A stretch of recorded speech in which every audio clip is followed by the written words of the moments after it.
guys, you with the FJs, you know how sometimes we get that annoying maintenance light come on, and when we know all our maintenance is current, we've already got our oil changed, but that light still flashes. And then of course there comes the day where it just stays on. I'm going to tell you how to shut that off. So as you can see, there's our pesky maintenance required light staying on. So to get rid of that, first thing you do, turn off the FJ. Go ahead and press the odometer button and keep it held down. Turn the FJ key to the second click and you'll see those dashes. It started at 5, now it's at 2, now it's at 1.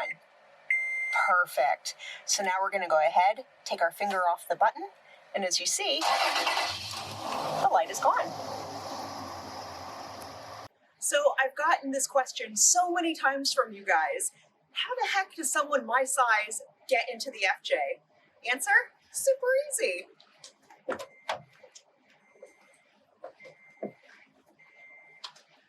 Of course, don't forget, especially if Dee's been driving, one more step.